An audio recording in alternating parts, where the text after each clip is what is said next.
Good night, Master. I am super sorry for the scenery that I'm in right now and the last minute video also. The homework that we need to do is to talk about the problems that we have going on in Honduras at this current moment and everything that has happened in 2020.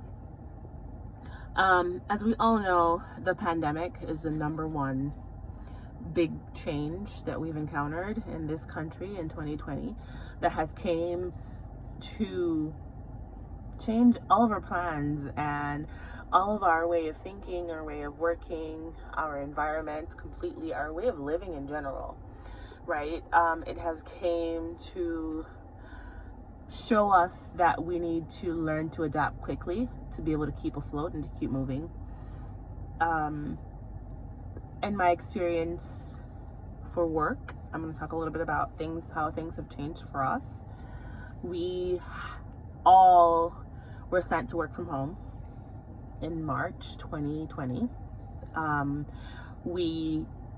15th specifically. I have over a year of working from my house, and I'm currently still working from my house as we speak.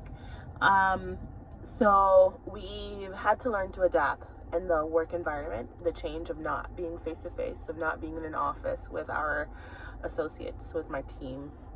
I have had to learn how to manage people from a distance via metrics, via Zoom conferences. I've had to learn how to interview people, how to select candidates, the right profile that we're looking for specific roles, by having their specific profiles in our platforms and by doing interviews via Zoom to be able to make decisions that we cannot make face-to-face because of the current situation that we're in.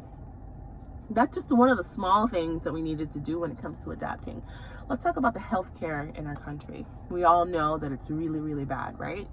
The healthcare system in Honduras is pretty bad, to the point that medical care for people who decide that they would like a better care. We want to go to a private hospital because then I want to have a direct care. I want to have private service. I want to have a room to myself, etc.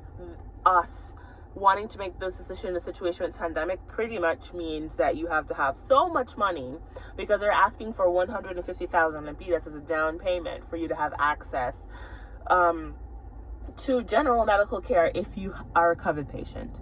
If not, you end up in public health care or in a seguro social, which is, a lot different, because we have a lot of people who are there. Also, we have a lot of people who are trying to figure out their healthcare system the same as you. So our healthcare system is broke. Our government is pretty much crappy. The whole, hospitals, mobile hospitals that we were supposed to be getting to be able to help the population, improve the medical healthcare system, didn't happen. That was a whole fraud. That was another whole legal subject that, that's another subject for another time. So we have a really bad political situation going on in the country right now, too, right?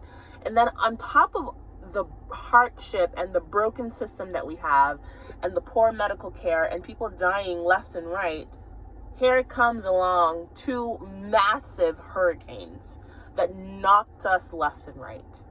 Outrageous hurricanes that came one after another, that didn't give us an opportunity to be able to breathe or to recover from the first one before we had the second one on top of us. That was super heartbreaking for me personally. We tried to do as much as we could to help the town, to help people in La Lima, to help people that were left out on the streets and the boulevards, to help people in general. The whole city, it was beautiful. The most beautiful thing I've seen in this city in my 7 years that I have living here has been how people got together, how people said, el pueblo salva el pueblo. I love that saying. How everyone said, I have rice, I have sugar, I have beans, I have toilet paper, I have Pampers, whatever it is that I have, I'm willing to give you in a time of need.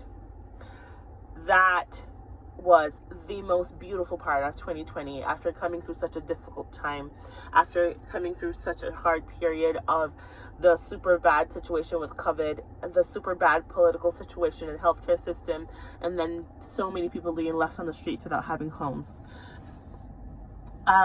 2020 was a very strong year for us, I want to say, as a Honduran country, as Central American country. 2020 was a very difficult year. It was a year of change. It was a year that we needed to make a decision if we were going to float or if we were going to sink. So that's my 2 cents on what happened in 2020, and we continue to strive in 2021. We're survivors, right? Whatever happens, pese como dicen, pese lo que pese o pase lo que pase, we are survivors. And that's the good thing about Honduran people. We're just managed under a super bad government, but the people here are amazing. We're hard workers, and we do not complain. We just need change. Thank you so much for your time, and have a good night.